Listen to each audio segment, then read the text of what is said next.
বিসমিল্লাহির রহমানির রহিম। জাবালে নূর চ্যানেলের পক্ষ থেকে স্বাগতম। আসসালামু আলাইকুম। সম্মানিত দিনদার ভাই বোন বন্ধুরা, শত্রু দমনের আরও একটি আমল নিয়ে হাজির হয়েছি।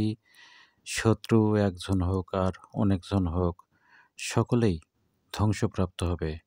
শত্রু, অত্যাচারী, জালিম, দুশমন কেউই আপনার সামনে শত্রুতা করার সাহস পাবে না এবং শত্রুতা একেবারেই ছেড়ে দেবে।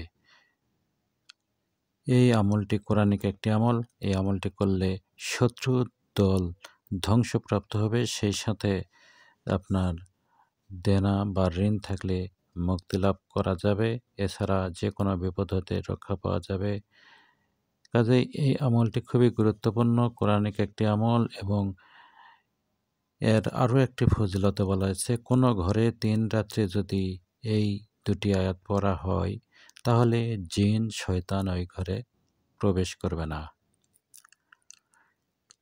কোরআনিক এই আমলটি হলো সূরা বাকারার শেষ 2 আয়াত আমানা রাসূলু হতে শেষ পর্যন্ত।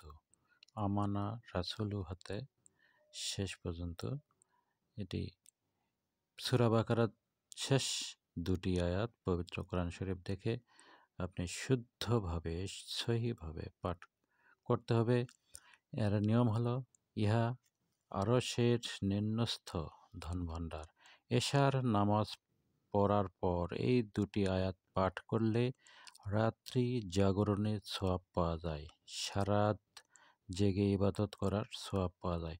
কোনো ঘরে 3 রাত যদি এই 2টি আয়াত পাঠ করা যায় তাহলে সেই ঘরে জিন, শয়তান বা কোনো প্রকার খারাপ কেউ প্রবেশ করতে পারবে না।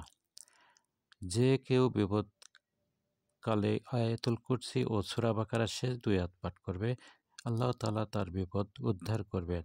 যে ব্যক্তি সূরা বাকারার শেষ 2 আয়াত সর্বদা দিবারাত্রে পাঠ করবে, সে সমস্ত প্রকার বিপদ-আপদ এবং পেরেশানি হয়রানি থেকে রক্ষা পাবে এবং ঋণ দেনা হতেও মুক্তি পাবে। এছাড়া তার শত্রুর দল এবং অত্যাচারীর দল ধ্বংসপ্রাপ্ত হবে, তার সমস্ত মতলব পূর্ণ হবে এবং সমস্ত প্রকার শত্রুতা থেকে রক্ষা পাওয়া যাবে ইনশাল্লাহ।